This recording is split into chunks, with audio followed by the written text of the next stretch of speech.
वाणी चल रही थी 3 जुलाई 1968।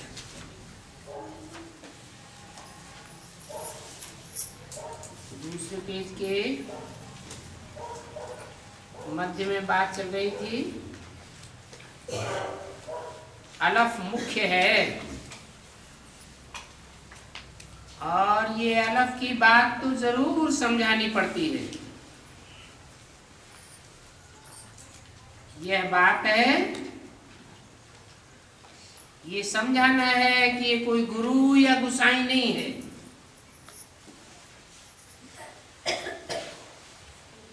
इसमें बाबा प्रवेश करते हैं, जिन्हें शिव बाबा कहा जाता है।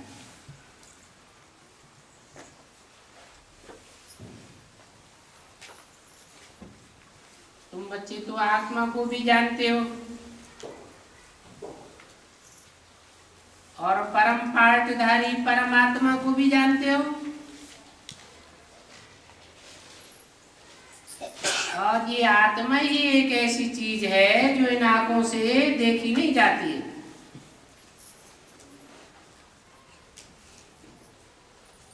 तुम आईना उठा करके आत्माओं के बाप को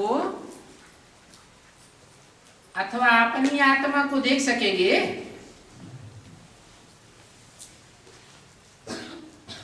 शरीर तो सारा देख सकते हो, परंतु आत्मा और बाप को नहीं देख सकते हो।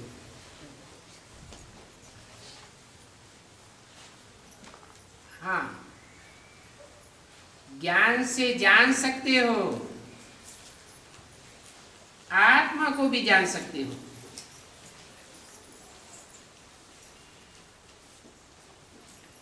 देखने वाली कौन है?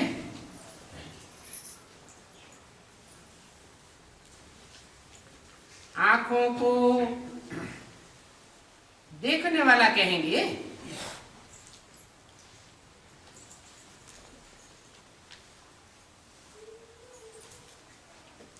कोई भी इंद्रियां हो, नाक हो, कान हो,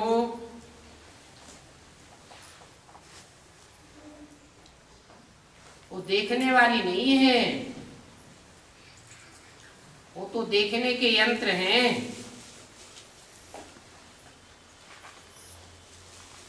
कहते भी हैं मैं फलाने को देखता हूं,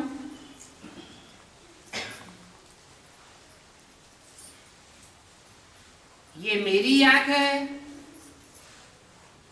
मेरी नाक है, तो साबित होता है ये मेरा मेरा कहने वाला कौन है?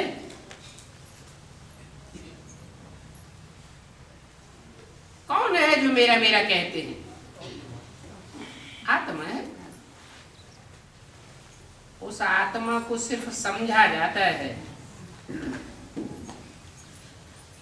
देखा नहीं जाता है। बरोबर आत्मा कहती है मेरा शरीर है।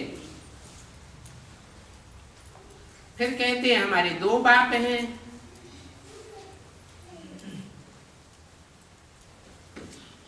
जिसको याद भी करते हैं, कहते हैं हे परमात्मा, हे ईश्वर। और ये भी ज्ञान मार्ग की बातें हैं, समझने की। भक्ति मार्ग की तो बातें ही अलग है, वहां तो ये बातें होती ही नहीं है। आत्मा को नहीं समझते हैं तो आत्मा सो परमात्मा कह देते हैं।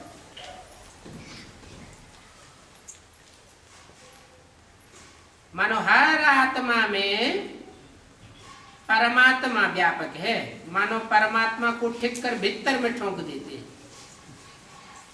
बिल्कुल ही जैसे मेड चैप से इतनी सहज बात भी समझ नहीं सकती है।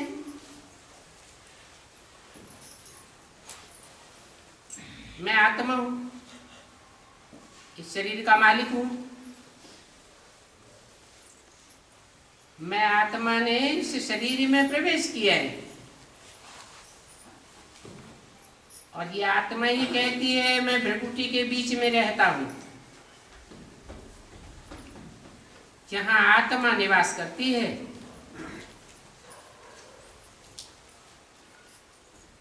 और कोई ये बात का पता ही नहीं है,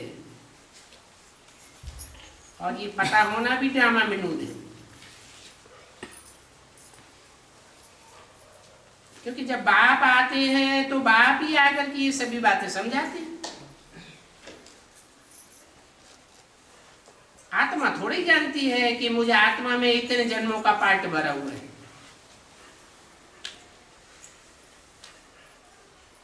कोई भी आत्मा एक जन्म का पार्ट भी नहीं जानती।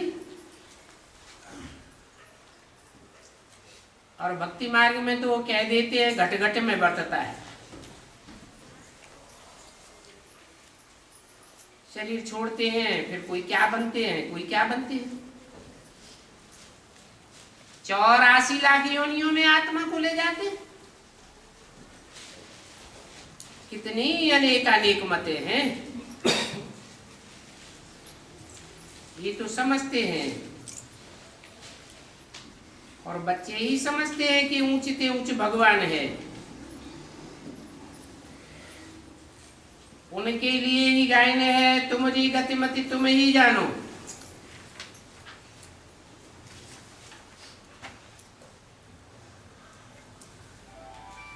और तो कोई कुछ समझ नहीं सकता। 360-68 की वाणी का तीसरा। अभी बाप द्वारा तुम समझते हो हमने इतने जन्म लिए हैं।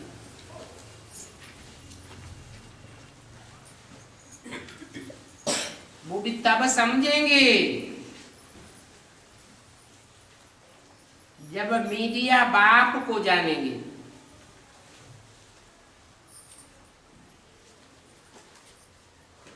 तुम्हारी आत्मा नहीं समझ सकती, और बाप तुमको सब जन्मों का बैठ समझाते हैं, सारा हिसाब समझाते हैं। तुम थोड़ी जानते थे हम आत्मा कितने समय सुख में थे, फिर क्या हुआ, कुछ भी नहीं समझते थे। तो गोया जानवर बुद्धि ठहरे, वैसे बुद्धि कहें। बिल्कुल ही मूर्ख तबाही देखने में आते हैं। अभी तुम तो मनुष्य हो,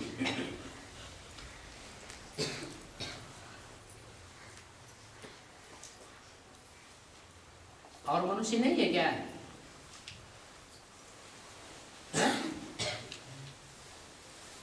तुम ही मनुष्य हो और मनुष्य नहीं है क्या? है? वो मनु की औलाद है तो मनुष्य काहे के हुए?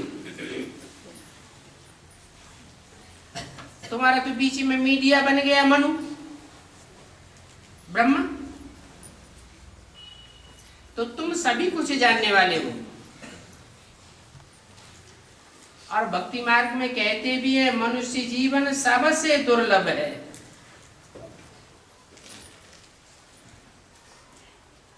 फिर कह देते हैं मनुष्य आत्मा 84 लाख योनियों में जाती है, 84 का चक्कर लगाती है, फिर मनुष्य जन्म होता है। तो बुद्धिमती भ्रम में पड़ जाती है। वास्तव में ये 84 के चक्र में जो आखिरी जन्म है हर मनुष्य आत्मा का,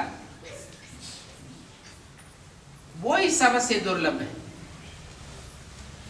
जब सच्चम सच मनु की औलाद मनुष्य बनते हैं। दुर्लभ क्यों कहा? क्योंकि और जन्मों में तो ब्रह्मा होता ही नहीं। इस अंतिम जन्म में ही मनु होता है जिसमें बाप प्रवेश करते हैं।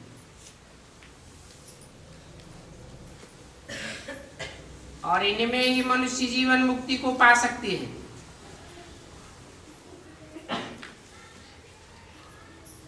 ये भी तुम समझते हो कि हमारे 84 जन्म हैं।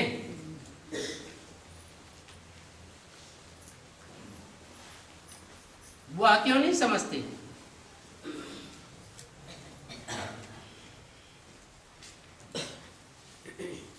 तुम्हारे लिए क्यों कहा? क्योंकि बाप जिनके सन्मुख होते हैं वो ही समझदार बनते हैं और अपने 84 जन्मों को जान पाते हैं।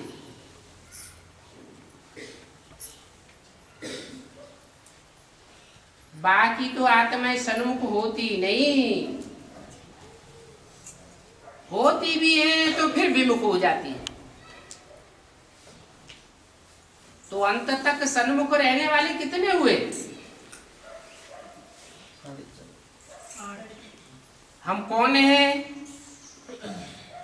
ये भी कोई मनुष्य नहीं जानते। आत्मा कोई 84 जन्मों का पार्ट मिला हुआ है। तो तुम आत्मा कहेंगे कि हम आत्मा एक्टर्स हैं। इस विराट लीला में हमको अनादि पार्ट मिला हुआ है।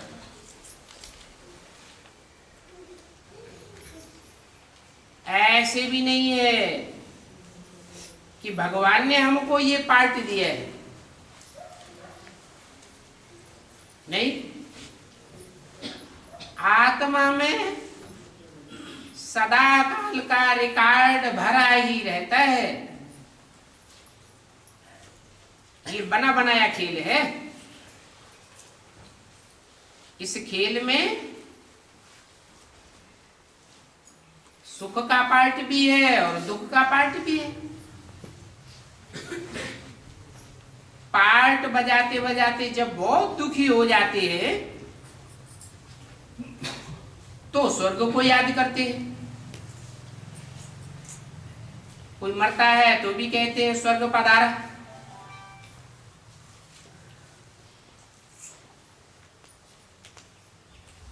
तो भक्ति मार्ग में ये झूठी बातें क्यों कहते हैं? स्वर्ग तो कोई पदार्थ नहीं। अरे स्वर्ग इस दुनिया में है ही कहां?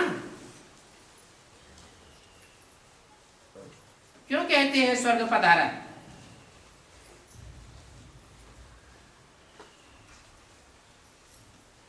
ये संगम युग में आत्मा में रिकॉर्ड भरता है, जबकि आत्मा नरक से स्वर्ग में जाती है। दुख की दुनिया से स्वर्गीय दुनिया का अनुभव करती है। कब जाते हैं? जब देवांश से मरते हैं।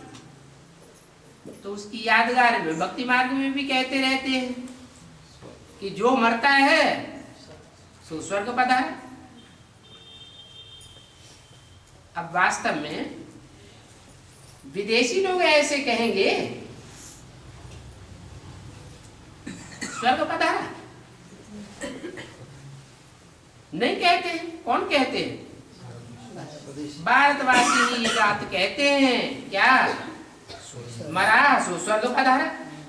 क्यों?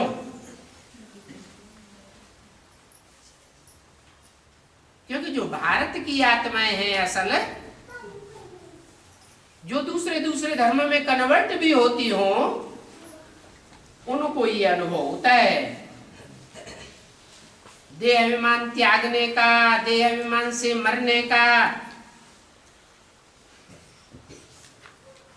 तो यहां अनुभव करते हैं तो भक्ति मार्ग में कहते हैं। सन्यासी भी ऐसे नहीं कहेंगे। क्या है? स्वर्ग पधारा। वो क्या कहते हैं? ज्योति ज्योति ज्योति में समाया। अब ज्योति ज्योति में समाया, या तो कहेंगे ब्रह्म में लीन हो गया। एक बात कहना चाहिए ना, क्यों नहीं कहते हैं स्वर्ग पधारा?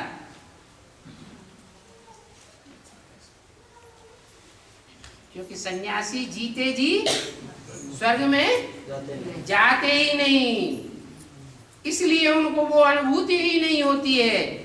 वो तो निराकार को मानते हैं। क्या? निराकार ज्योति को ही मानते हैं।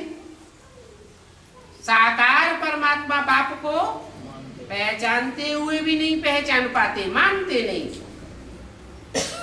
तो भक्ति मार्ग में भी सन्यासी लोग क्या कहते हैं? ज्योति ज्योति। और सन्यासियों में भी अनेक प्रकार के सन्यासी होते हैं।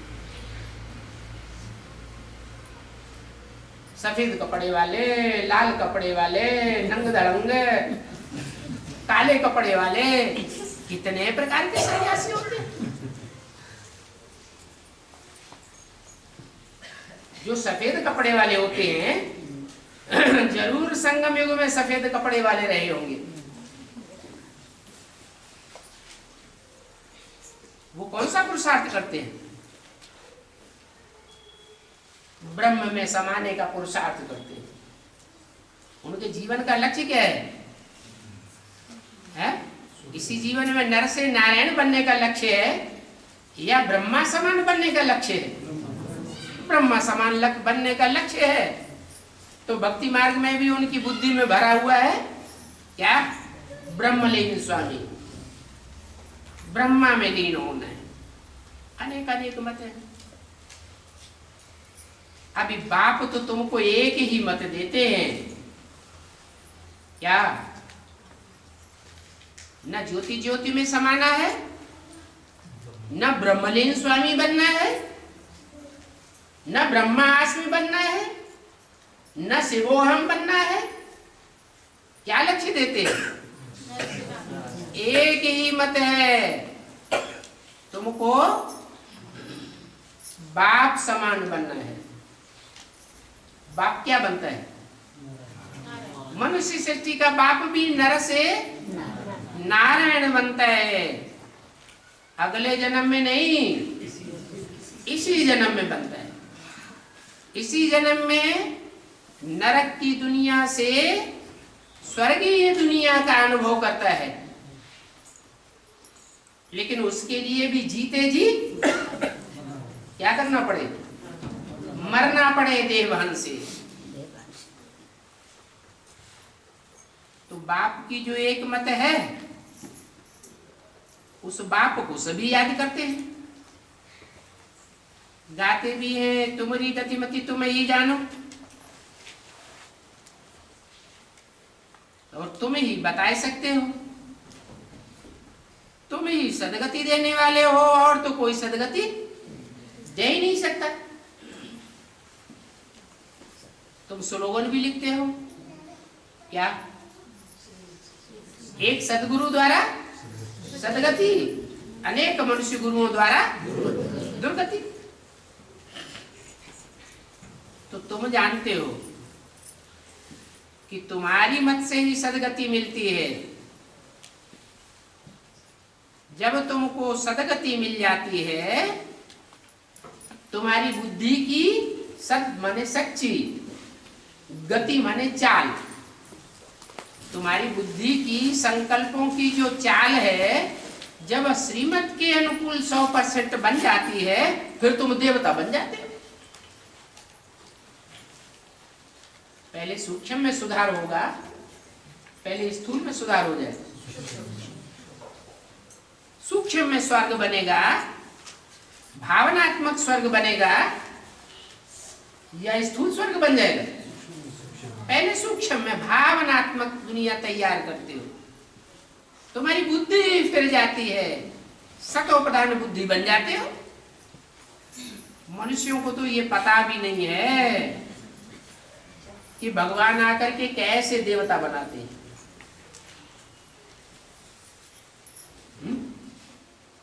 ऐसे तो नहीं कि हथेली पर फूंक मारेंगे और मनुष्य से देवता बन जाए, जैसे शास्त्रों में लिख दिया है। क्या लिख दिया है? ब्रह्मा के मुख से वेद निकले, मुंह से फूंक मारी और वेद निकल पड़े। अब ऐसा कुछ नहीं है। भगवान आकर के आत्मा को चेंज करते हैं। आत्मा किसे कहा जाता है? मन बुद्धि को आत्मा कहा जाता है। बल मनुष्यों ने शास्त्रों में सुना है, कहते भी हैं मनुष्य से देवता की करतन लागी वार, परंतु फिर भी समझते नहीं। बाप जब खुद आकर के सुनाते हैं तब ही तुम समझते हैं। खुद आकर क्यों कहा?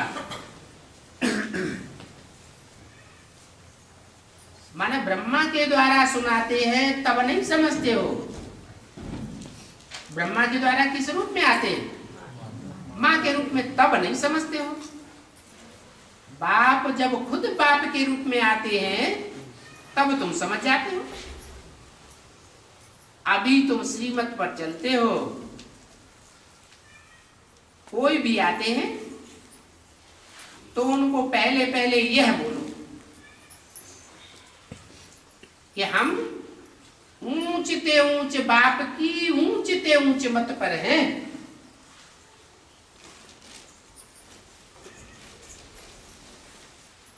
क्योंकि दुनिया में बाप तो बहुत गाए हुए हैं। इब्राहिम इस्लामियों का बाप, क्रिश्चियंस का बाप क्राइस्ट, मुस्लिमों का बाप मोहम्मद, सिखों का बाप गुरु नानक। धर्म पिताएं तो गाए हुए हैं ना,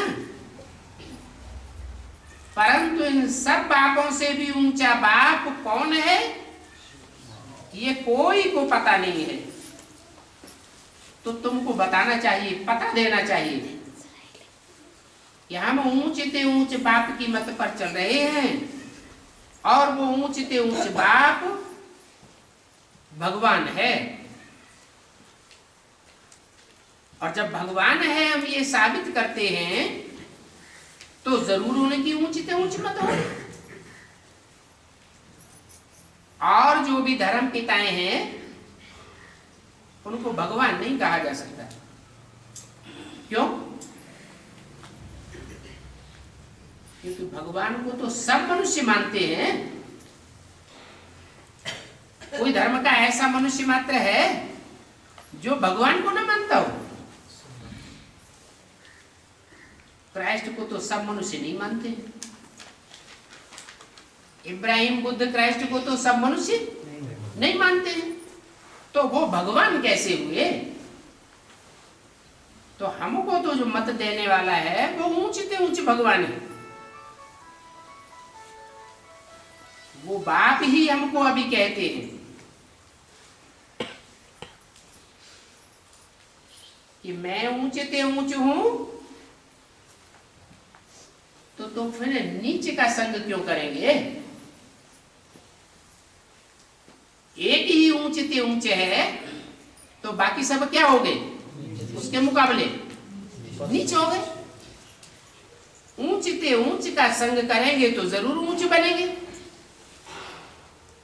नीचे का संग करेंगे तो नीचे बनेंगे। इसलिए कहते हैं कि और संग तोड़ मुझे एक संग जोड़ो। क्या जोड़ो? हा? अरे क्या जोड़ो? बुद्धि का योग। मुझे एक संग जोड़ो। इस एक संग जोड़ने को ही प्राचीन राजयोग कहा गया है।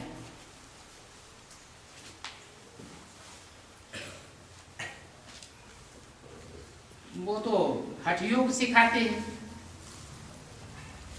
प्राणायाम सिखावेंगे, श्वास प्रश्वास की क्रियाएं सिखाते हैं, शरीर के आसन करना सिखावेंगे, उसको योग कह देते हैं। बाप कहते हैं यह कोई आत्मा का योग नहीं है, मैं तो तुमको राजयोग सिखाता हूं। जिसमें तुम्हारी आत्मा रूपी मन बुद्धि पावरफुल बन जाती है संग के रंग से। इस प्राचीन योग से ये दुनिया पहले भी पैराडाइज बनी थी।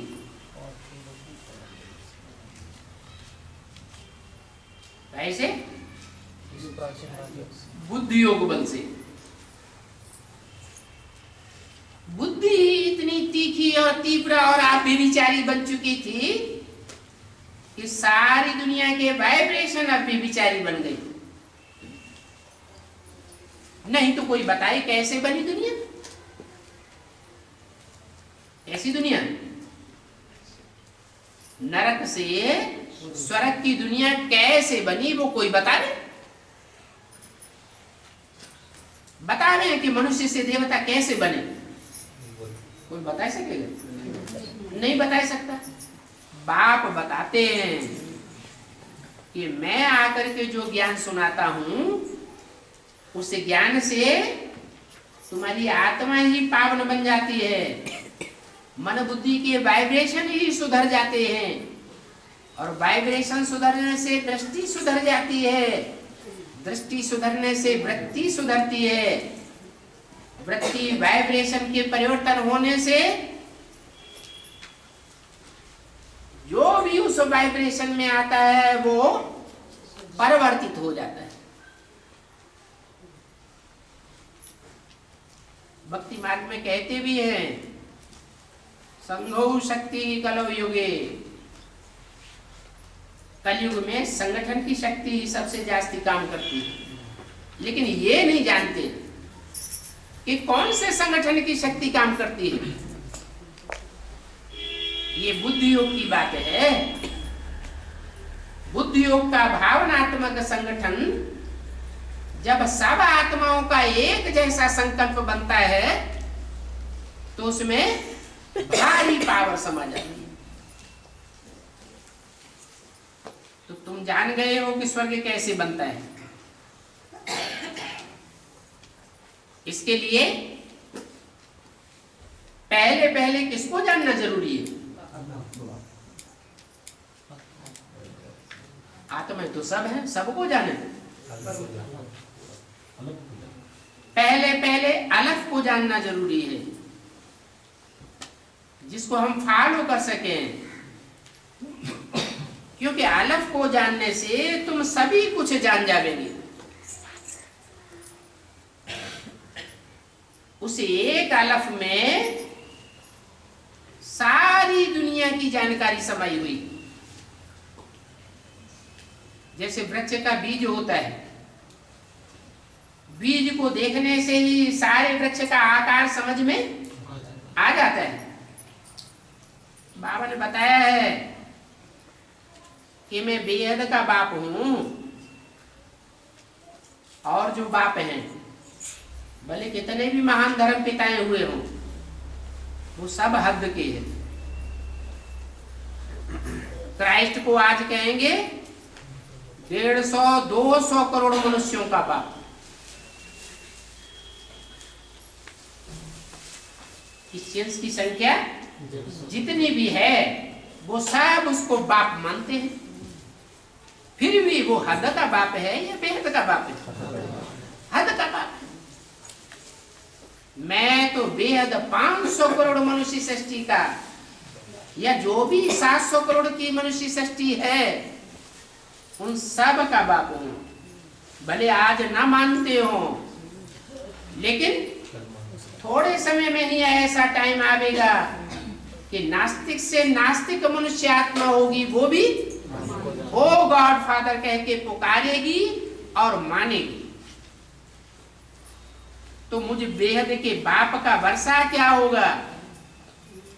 हद के बाप से हद का वर्षा मिलेगा, बेहद के बाप से बेहद का वर्षा मिलेगा। मैं बेहद का बाप हूं तो बेहद मनुष्य सृष्टि का मालिक बनाता हूं, सारी दुनिया का मालिक बनाता हूं। तुम्हारे गीत में भी है, बाबा आप जो देते हो दुनिया में कोई नहीं दे सकता। आप ऊंचते ऊंचे हो तो जरूर ऊंचते ऊंचे नई दुनिया का वर्षा देंगे, और नई दुनिया में ऊंचते ऊंची लक्ष्मी नारायण है। शास्त्रों में भी लिखा हुआ है कि सतयुग आदि में लक्ष्मी नारायण का राज्य था। बैकुंठ में भी कृष्ण को ऊंचते ऊंची कह सकते हैं, राधे को तो नहीं कहेंगे। क्यों है? राधे को क्यों नहीं कहेंगे? लक्ष्मी नारायण को ऊंचते ऊंची क्यों कहेंगे? अरे राधे ही तो लक्ष्मी बनती है,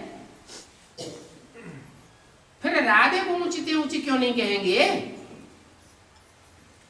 क्योंकि राधे है चंद्रवंश की, तब राधे कहा जाता है। और फिर जब स्वयंवर हो जाता है तो राधे चंद्रवंशी की रहती है या सूर्यवंशी बन जाती है? सूर्यवंशी की बन जाती है, लक्ष्मी कही जाती है। और लक्ष्मी नारायण का राज्य कहा जाता है, या अकेले नारायण का राज्य कहा जाता है? लक्ष्मी नारायण का राज्य है, प्रवृत्ति मार्ग का राज्य है।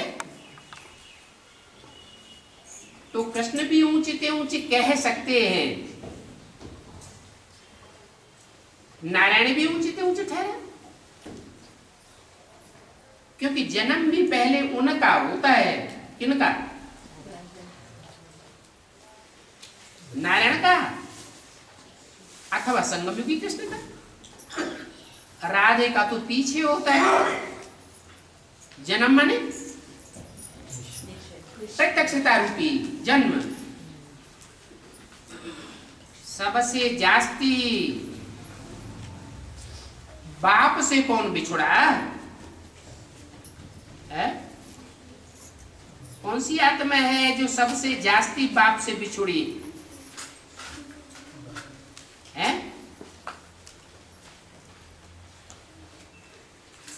क्या कहेंगे?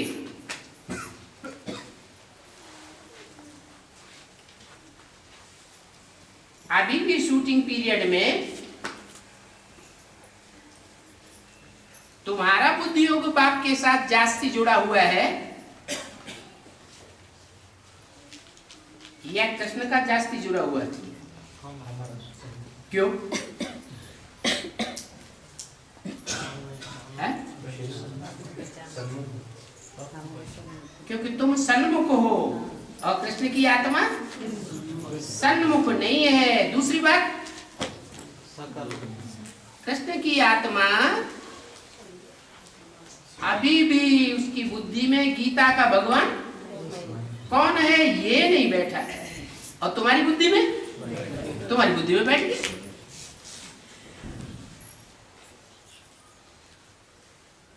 तो कृष्ण बुद्धि योग से हिसाब से कहेंगे कि सबसे जास्ती कृष्ण बिछुड़ा है पूरे 84 जन्म।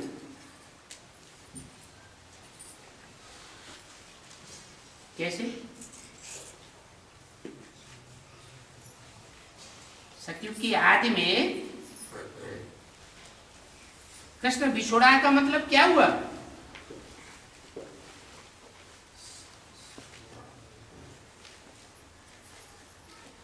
संगम युग में तो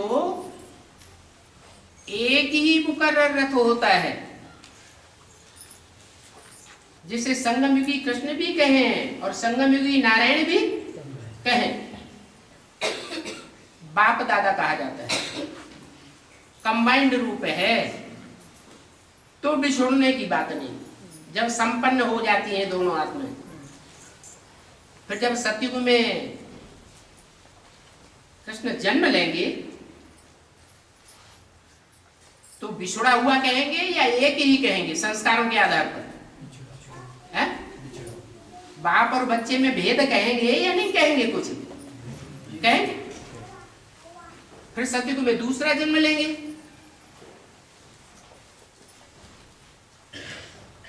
तो जो कृष्ण कृष्ण की आत्मा होगी, उसके यहाँ जिन आत्माओं का जन्म होगा वो सूर्यवंशी ही आत्माएं होंगी या और वंश में कन्वर्ट होने वाली आत्माएं आवेंगी? है? और धर्मों में कन्वर्ट होने वाली आत्माएं उसके संसर्ग संपर्क में आ जाएंगी, संबंध में आ जाएंगी। तो बाप से और ज्यादा बिछुड़ गया या कम बिछुड़ा? और जास्ती बिछुड़ गया। ऐसे ही जन्म बाई जन्म और आत्माओं के स्वभाव संस्कार के संपर्क संसर्ग के रंग में वो आत्मा आती रहती है, हर युग के आदि में और अंत तक। त्रेता में भी अगर कहें तो राम वाली आत्मा का बाप तो बनेगा, लेकिन क्या संस्कारों के आधार पर एक कहेंगे? है? एक तो नहीं कहेंगे। त्रेता के अंत में भी इब्राहिम, वो क्या नाम, विक्रमादित्य बच्चा बनता है, राम वाली आत्मा गुरु बनती है या बाप बनती है, तो भी एक कहेंगे या अलग अलग कहेंगे? तो भी स्वभाव संस्कार अलग ही अलग। और द्वापर युग से तो द्वैत बढ़ती कला में चला जाता है, फिर वहां एक होने का तो सवाल ही नहीं। और धर्म की आत्माएं उतरती रहती हैं, और संगम युग में जो विशेष रूप से माता का पार्ट बजाने वाली आत्मा है उसको अपने प्रभाव में लेती रहती है। प्रभाव में लेते लेते लेते लेते अंत तक चंद्रवंशियों का क्या हाल हो जाता है। चंद्रमा पूरे ही अंधेरे में आ जाता है,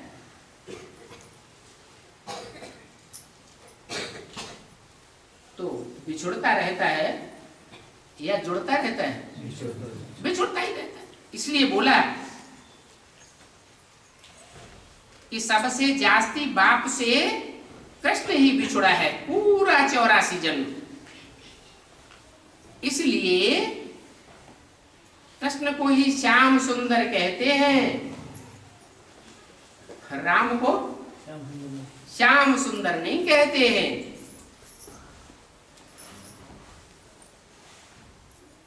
राधे को श्याम सुंदर नहीं कहते, क्योंकि फर्क तो पड़ता है ना। राधे को क्यों नहीं कहते?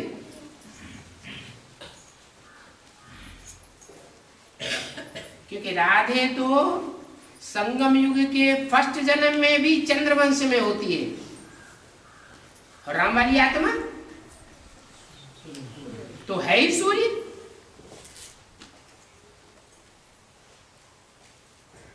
तो फर्क पड़ जाता है। कृष्ण ही सबसे सुंदर के हैं, इसलिए कृष्ण की महिमा जास्ती है। झूले में भी सिर्फ कृष्ण को ही झुलाते हैं। झूले में झुलाने का मतलब क्या हुआ? नीचे ऊपर, घड़ी में नीचे, घड़ी में ऊपर, घड़ी में दाएं, घड़ी में बाएं। अभी उस आत्मा का क्या हाल है? राम बाप वाली आत्मा के संसर्ग में संपर्क में संबंध में आती है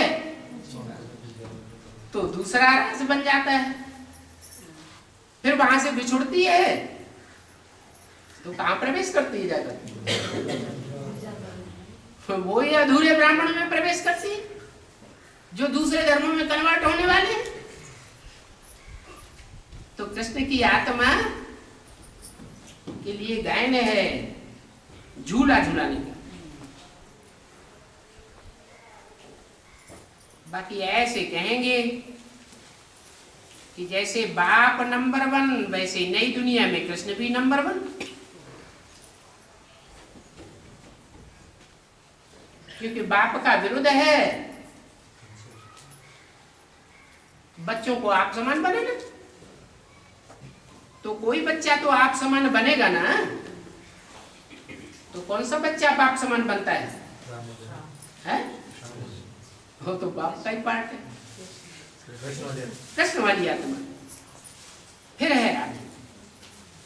तो मीठे मीठे बच्चों को ये भी सभी नॉलेज बुद्धि में रहनी चाहिए, और ये नॉलेज भी बाप ही देते हैं।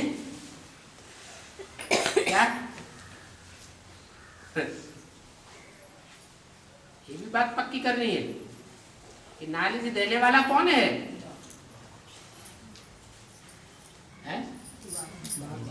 निराकारी, निर्विकारी, निरहंकारी स्टेज में रहने वाला या विकारों में रमण करने वाला? कौन सी आत्मा ज्ञान देने वाली है? जो निराकारी बाप है वो ही बच्चों को ज्ञान देता है, कोई मनुष्य नहीं देता। राम वाली आत्मा को भी क्या कहेंगे? अभी क्या कहेंगे? मनुष्य कहेंगे या भगवान कहेंगे? हैं? मनुष्य कहेंगे। हाँ, ये कहेंगे कि मनुष्य में बाप नॉलेज देते हैं। क्या नॉलेज देने वाला? आत्माओं का बाप है जो मनुष्य तन में आकर के देता है। ये भी तुम सुनते रहते हो। तो तुम बच्चे जानते हो यहाँ बाबा बैठा है, तुमको बाप से नजर मिलानी है?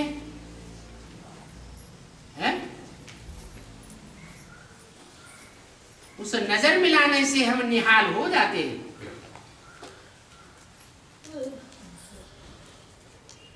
क्या कहा? नजर मिलाने से निहाल हो। ये तुम बच्चे सभी कुछ जानते हो। वो जो है और धर्मों में कन्वर्ट होने वाले, वो इस राज को नहीं जानते। उनकी बुद्धि में क्या है? क्या है उनकी बुद्धि में? कि वो कोई भी एक्स वाई जेड से नजर मिलाने से हम निहाल हो जाएंगे, परंतु ऐसा तो होता ही नहीं है। कोई तो सभी कुछ जान करके फिर समझ करके भी गिर पड़ते हैं। पूरी एडवांस नॉलेज लेते हैं, मान भी लेते हैं कि एक बाप के सिवाय दृष्टि से सृष्टि सुधारने वाला कोई मनुष्य मात्र है ही नहीं। तो भी फिर संग के रंग में आ जाते हैं विधर्मियों विदेशियों की, और छोड़ देते हैं, गिर पड़ते हैं। अभी भगवान ऑर्डिनेंस निकालते हैं। क्या ऑर्डिनेंस निकालते हैं? तुमको अपनी इंद्रियों को क्या बनाना है? पवित्र बनाना है, आप व्यभिचारी बनाना है। इंद्रियों को व्यभिचारी नहीं बनाना है। व्यभिचारी बनाएंगे तो तेजी से अपवित्र होते जाएंगे। आप व्यभिचारी बनाएंगे तो पवित्र बनते जाएंगे।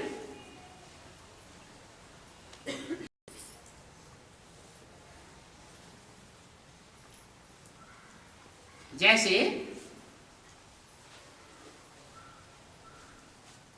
मार्शल लॉ लागू होता है तो ऑर्डिनेंस निकालते हैं ना। कोई उस पर नहीं चलता है तो उसको शूट कर देते हैं। ऐसा भी टाइम आएगा क्या? इस रूहानी मिलिट्री में भी ऑर्डिनेंस निकलेंगे। कोई नहीं मानेंगे तो क्या कर देंगे? शूट कर देंगे, मार देंगे, गोली मार देंगे। हाँ, क्या ज्ञान की गोली मार देंगे?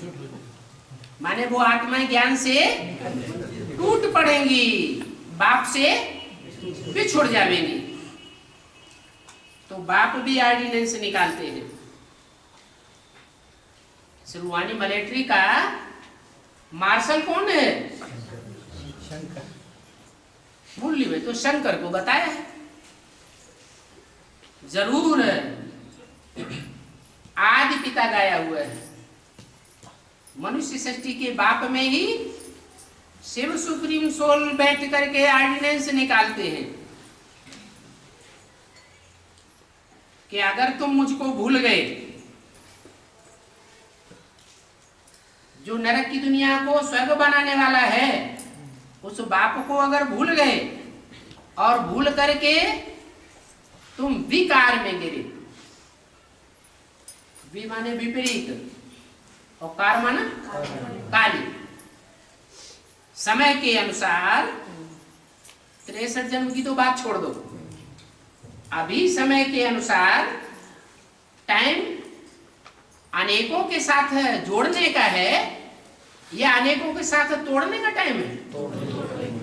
इंद्रियों का संबंध तोड़ने का टाइम चल रहा है, और तोड़ने के टाइम पर अगर औरों के साथ जोड़ा और जिसके साथ जोड़ना चाहिए उससे तुमने तोड़ा तो माया तुमको शूट कर देगी। क्या शूट कर देगी? माना ज्ञान से टूट पड़ेगी, सारी की कमाई चट हो जाएगी।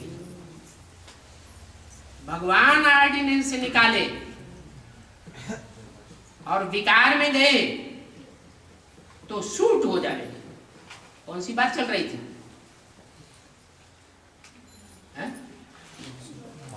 दृष्टि की बात चल रही थी। क्या दृष्टि की बात चल रही थी? कि एक बाप से नजर मिलानी है।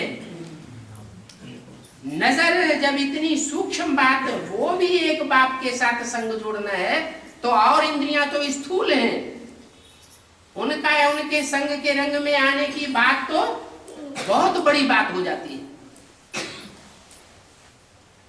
ये समझने की बातें हैं। बाप बार बार कहते हैं, बच्चे काम को जीतने से तुम जगत जीत बन जाओगे। दृष्टि से भी काम बेकार होता है क्या? होता है? नहीं होता।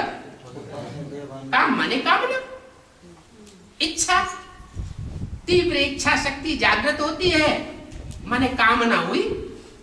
और कामना अगर श्रीमत के विपरीत है तो क्या कहेंगे? विकार कहेंगे या निर्विकारी कामना कहेंगे? विकारी कामना कहेंगे। तो बाप बार बार कहते हैं, बच्चे काम को जीतने से तुम जगत जीत बन जाएंगे। ये विकारी कामनाओं को अब छोड़ दो। कामना भी पैदा होती है ना, ये बार बार देखने को मिले, बार बार इसकी दृष्टि हमारे ऊपर पड़े, हमारी इस दृष्टि इसके ऊपर पड़े, बार बार नजर खींचती है ना, तो ये भी काम विकार है। सबसे जास्ती गिराने वाला अंग कौन सा है? आंखें। मेरा बन करके फिर अगर विकार में गिरे तो गुरु का निंदक ठौर न पावे, फिर डबल वर्षा नहीं पा सकेंगे। तब की बात बताई है? ऑर्डिनेंस निकालने की बात कही ना। और ऑर्डिनेंस कब निकाले जाते हैं? जब मार्शल लॉ लागू होता है तो ऑर्डिनेंस निकाले जाते हैं। उस समय की बात बताई तो अभी तो फ्री है, हैं? फ्री तो है, लेकिन अभी अभ्यास बन रहा है इंद्रियों का। लंबे समय का जो पुरुषार्थ है वही अंत समय में काम आवेगा। अगर अभी ऐसा कोई अभ्यास डाल लिया तो अंत समय में वही अभ्यास हमको अड़चन डाल देगा और हमको फाइनल परीक्षा में पास नहीं होने देगा। तो डबल वर्षा पाए नहीं सकेंगे, बहुत कड़ी चोट खा लेंगे। फिर उनकी जैसे कि टांग इस तरफ से उस तरफ हो जाती है। ब्राह्मणों की दुनिया से, नई दुनिया से उनकी बुद्धि रूपी लाते फिर जाते हैं, एकदम उल्टे बन जाते हैं, फिर हठ योग आदि करने लग पड़ते हैं। वो भी उल्टे लटकते हैं ना। कौन? जो मनुष्य गुरु योग सिखाते हैं उसमें ऊपर को पांव और नीचे को सर कर देते हैं। ऊपर पांव का मतलब क्या है? ऊंची स्टेज वालों की तरफ लात मार रहे हैं और जमीन की तरफ बुद्धि जा रही है। वो है उल्टी रस्म। माथा नीचे हो जाता है, टांग ऊपर करते हैं, दिखलाई देते हैं कि टांग भगवान की तरफ है और सिर नीचे की ओर है। टांग क्यों कहते हैं? टांग इसलिए कहते हैं कि टांग में ही ठोकर लगाई जाती है। ठोकर लगाते हैं तो काहे से ठोकर लगाते हैं? टांग से ठोकर लगाते हैं। तो भगवान को ठीक कर भीतर में समझ लेते हैं। इसलिए भक्ति मार्ग में जो हठ योगी होते हैं वो टांगे ऊपर और सर नीचे कर देते हैं।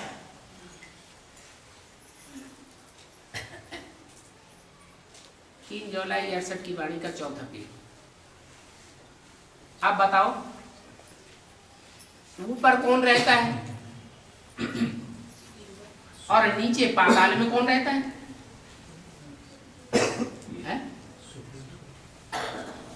ऊपर में कौन रहता है?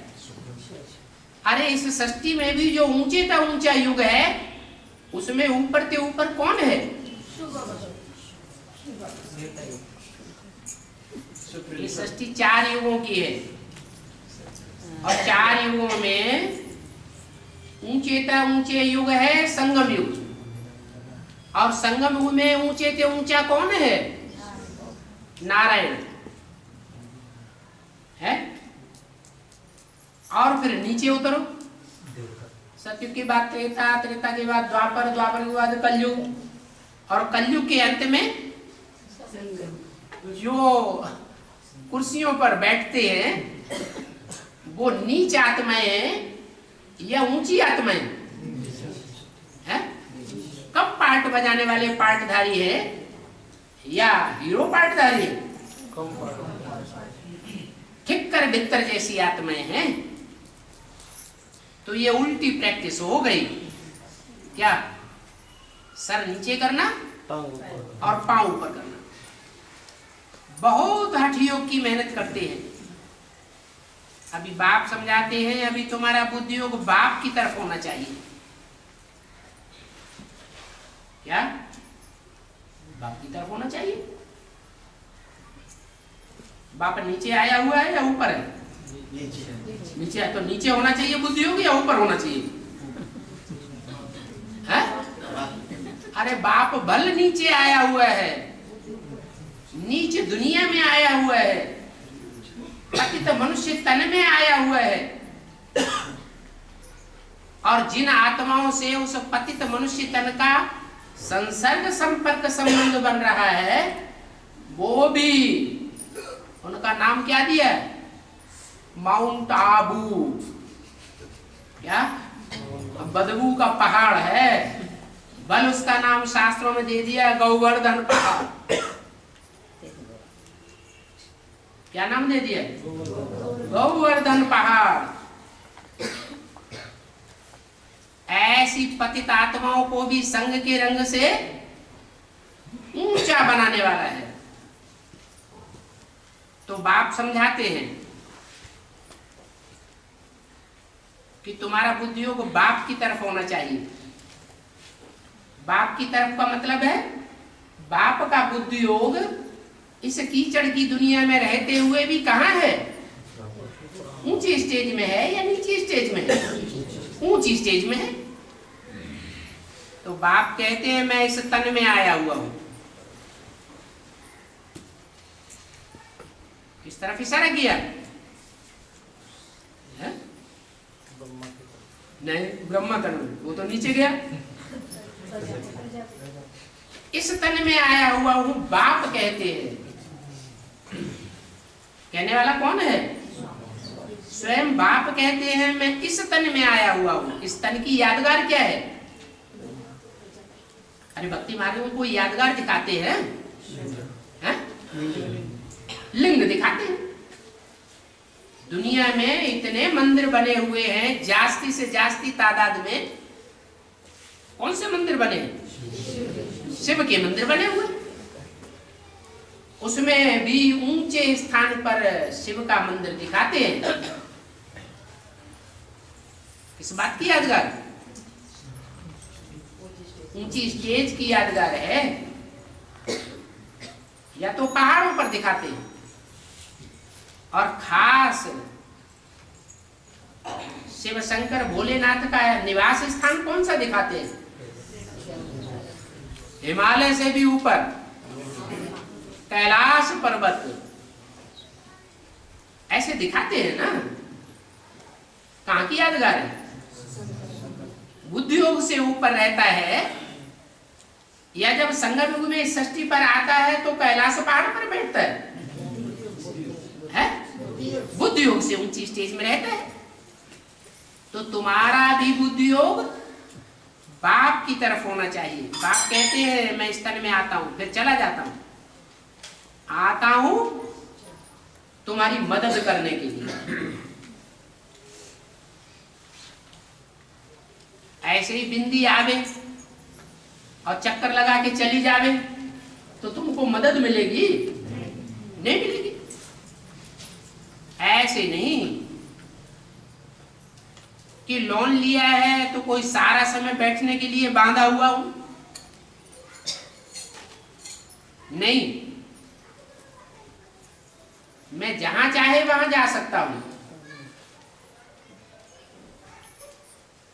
इस तन में होते हुए भी मैं कोई बंधन में नहीं हूं। थोड़ा समय आकर बैठते हैं, कहते हैं तुम मुझे याद करो, तो मैं ही हूं। सेकंड में आ सकता हूं। जैसे ही तुम्हें याद करेंगे मैं हाजिर हो जाऊंगा। देरी थोड़ी लगती है। आत्मा सभी से बड़ा रॉकेट है। क्या? आने जाने के जो भी साधन है उनमें सबसे तीखा कौन है? आत्मा।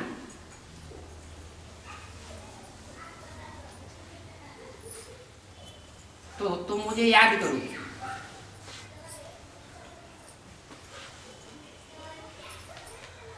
अगर जिस तन में आता हूं वो नहीं है तो ये बाबा भी नहीं समझा सकते।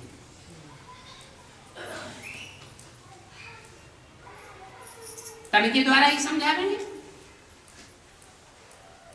और ऐसे भी नहीं है कि जिस तन में आते हैं वो बुद्धू है। ये बिल्कुल बुद्धू तो नहीं है ना। तो तुम समझा सकते हो कि बाप भी तुम्हारे पास आ सकते हैं।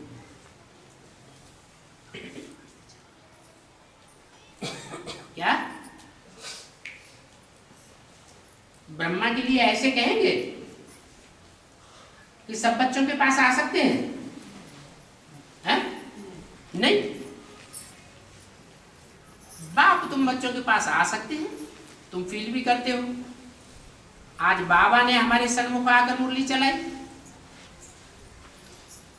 ये भी अनुभव करते हो कि जब तुम सर्विस पर निकलते हो तो भी बाप आकर के तुम्हें मदद करते हैं।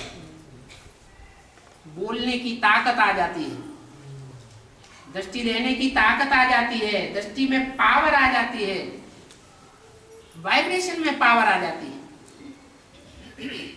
तो बाप बच्चों का इस समय सभी प्रकार से मददगार बनते हैं।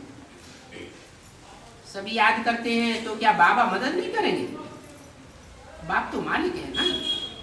कहते हैं मैं बच्चों में भी आ सकता हूं। क्या कहा? ऐसे नहीं कि बच्चों में आता नहीं हूं। अगर आता नहीं हूं तो रुद्रमाला किसकी यादगार है? रुद्रमाला में जो रुद्राक्ष के मणके होते हैं उनमें मुख बने हुए हैं। वो मुख किस बात की यादगार है? मुख लेने की यादगार है। हाँ, उनमें कोई मणका ऐसा है जिसमें सिर्फ बाप ही प्रवेश करता है और आत्माएं प्रवेश नहीं करती हैं। वो एक मुख का मणका होता है, बिरला मान देखने में आता है। और मणके ऐसे नहीं होते हैं, उनमें दूसरी दूसरी आत्माएं भी प्रवेश करती है। तो मैं बच्चों में आता हूं, बाकी तो वह सब शूद्र संप्रदाय हैं, उनमें आकर के क्या करूंगा? किनमें जो रुद्रमाला के मणके नहीं है, मैं उनमें प्रवेश नहीं करता। उन बच्चों में तो ज्ञान की बात ही नहीं। किन बच्चों में? तुम में तो ज्ञान है बाप का दिया हुआ, उनमें तो बाप का ज्ञान ही नहीं। बाकी बच्चों में क्यों नहीं आवेंगे? बच्चों की इज्जत आबरू सब कुछ रखती है। मैं आकर बच्चों की सेवा में उपस्थित होता हूँ, बच्चों को कितना बुलबुल बनाता हूँ, सारी दुनिया की सेवा करता हूँ। बच्चे भी सारी दुनिया की सेवा करते हैं। सभी हिसाब किताब चुप कर मुक्ति धाम में चले जाते हैं। वहां दुख का नाम निशान नहीं रहता। तो अभी स्वीट होम की याद तुम बच्चों को आती है? यहाँ तो बहुत किचड़ा भरा। ये सारी दुनिया विनाश हो जाएगी और दिन प्रतिदिन तुम इस बात को समझते जाएंगे कि अब दुनिया विनाश के कगार पर खड़ी है, कि विनाश अभी आया कि आया। कितने मनुष्य हैं, कितने धर्म हैं। सत्युग में तो एक ही धर्म होता है, तो जरूर चक्कर फिरेगा, फिर तुम सत्युग में आवेंगे। परंतु ये छोटी सी बात भी किसी की बुद्धि में नहीं आती है। तुम समझाते हो तो कह देते हैं ये तो तुम्हारी कल्पना है। ऐसी दुनिया कभी होती नहीं जहां सुख ही सुख हो, दुख हो ही नहीं। अंधे की औलाद अंधे है ना, है? क्यों कहा? क्योंकि अंधों को दोपहर को जब सूर्य ऊपर चढ़ जाता है तो भी क्या अंधेरा दिखाई पड़ता है या उजेला? अंधेरा ही दिखाई पड़ता है। और रावण तो बिल्कुल अंधा बनाने वाला है। ये सब है ही रावण संप्रदाय। अभी बाप कहते हैं मैं सभी को पावन बनाकर ले जाऊंगा, इसमें संशय की तो कोई बात ही नहीं है। बहुत आकर के सुनेंगे, तुम्हारा मंत्र बहुत ताकत वाला हो जाएगा और तुम्हारे मंत्र में ताकत भरी हुई होगी। क्या? कौन सी ताकत? अभी भी तुम मंत्र देते हो, मना भव का मंत्र तो देते हो ना। अभी उतनी ताकत नहीं है, फिर उस समय तुम्हारे मंत्र में बहुत ताकत आ जाएगी। कहां से आ जाएगी? है?